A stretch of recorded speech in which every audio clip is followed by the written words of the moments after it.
नमस्कार, जय माता दी। मन्नू जिंदगी यूट्यूब चैनल में आप सभी का स्वागत है। समझानेंगे कि राम लल्ला की मूर्ति में विष्णु के 10 अवतार जाने क्या है उनकी खासियत और उन नामों की खासियत। जो राम जी की जो मूर्ति बनाई गई है उन मूर्ति में विष्णु जी के हैं 10 अवतार। तो इनमें क्या है खासियत। अयोध्या में 22 जनवरी को होने वाली प्राण प्रतिष्ठा में 3 दिन पहले राम लल्ला की मूर्ति पहली पूरी तस्वीर सामने आई। यह मूर्ति है जो काले पत्थर से निर्मित है, दिव्य और अलौकिक है। इसे खास तौर पर मैसूर के मूर्तिकार अरुण योगी राज ने बनाया यानी डिजाइन दी है। तो राम लल्ला की जो 51 इंच की प्रतिमा है उसका उद्घाटन है जो 22 जनवरी को होने वाला है। तो भगवान का एक सुंदर रूप है उसमें, उस मूर्ति में। तो राम लल्ला की इस मूर्ति के चारों ओर एक आभा मंडल भी निर्मित है। खास बात यह है कि इसे एक ही पत्थर से बनाया गया है। इसका मतलब यह है कि इस पत्थर में किसी भी प्रकार का जोड़ नहीं बना हुआ है, कोई भी कुछ भी जोड़ा नहीं गया है। तो 22 जनवरी को होने वाली प्राण प्रतिष्ठा कार्यक्रम में ये मूर्ति की आंखों से कपड़ा हटाएंगे, जिसके बाद वह सोने की सुई से भगवान राम की आंखों में काजल लगाएंगे। प्राण प्रतिष्ठा के दौरान नरेंद्र मोदी जी जो प्रधानमंत्री है वो राम लल्ला की छवि को शीशे में दिखाएंगे। खास क्यों है राम लल्ला की मूर्ति। राम लल्ला की ये मूर्ति 5 साल के बच्चे के रूप में बनाई गई है, जिसमें राम लल्ला के बाल रूप को पत्थर से बने कमल पर बैठे हुए दिखाया है। मूर्ति पर विष्णु के 10 अवतार ओम, स्वास्तिक, शंख चक्र भी है। भगवान राम भगवान विष्णु के अवतार थे, इसीलिए भगवान विष्णु से संबंधित इन प्रतीकों को शामिल किया गया है, जो भगवान श्री राम की मूर्ति को और अधिक भव्य बनाते हैं। श्री राम की मूर्ति के मस्तक पर सूर्य अंकित है। श्री राम सूर्यवंशी थे और उनका जन्म दोपहर 12 बजे हुआ, जब सूर्य अपने चरम पर था। मूर्ति में भगवान विष्णु के 10 अवतार दिखाए हैं।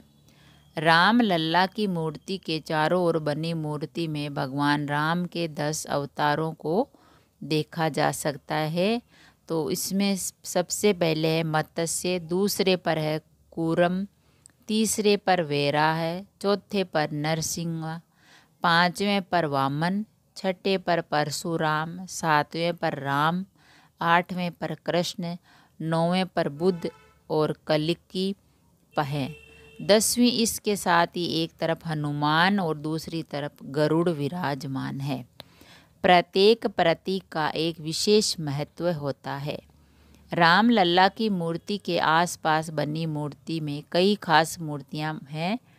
जो सूर्य देव की मूर्ति है तो सूर्य देव भगवान राम के वंश का प्रतीक है। इसके साथ ही सूर्य को अनुशासन का प्रतीक भी माना जाता है। भगवान राम का चरित्र भगवान सूर्य के समान स्थिर है। शेषनाग, शेषनाग भगवान विष्णु की सैया और सुरक्षा का प्रतीक है। भगवान विष्णु लक्ष्मण के रूप में हमेशा भगवान राम के साथ रहे हैं। ओम, ओम ब्रह्मांड का पहला स्वर है और सौर मंडल की ध्वनि है। ओम सनातन धर्म की परंपरा का प्रतीक है। गदा, गदा को शक्ति का प्रतीक माना जाता है। राम का संकल्प उनकी गदा के समान दृढ़ है। यही कारण है कि भगवान राम की मूर्ति में गदा को भी स्थान दिया गया है।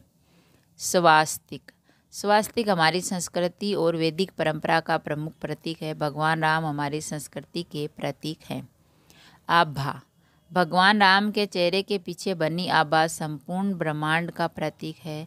धनुष, यह सिर्फ एक हथियार नहीं, धनुष मूल रूप से भगवान राम की शिक्षा और प्रयासों का प्रतीक है।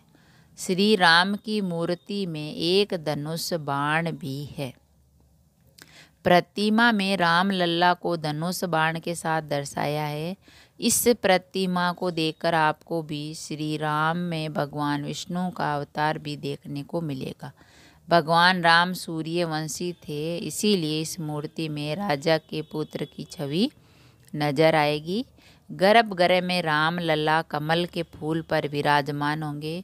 कमल के फूल से इसकी ऊंचाई करीब 8 फीट होगी। और मूर्तिकार ने जो राम लल्ला की खड़ी प्रतिमा को बहुत ही खूबसूरत आकार दिया है। और मूर्ति काले पत्थर से बनी है। ये पत्थर हजारों साल पुराना है और ये जल प्रतिरोधी भी है। इस पर चंदन या सिंदूर आदि लगाने से मूर्ति के रंग पर कोई असर नहीं होता। राम लल्ला की इस मूर्ति की पहली झलक अब सबके सामने है। तो फ्रेंड्स, हमने भी देखा कि राम जी की जो मूर्ति है वो प्राण प्रतिष्ठा लगाएंगे।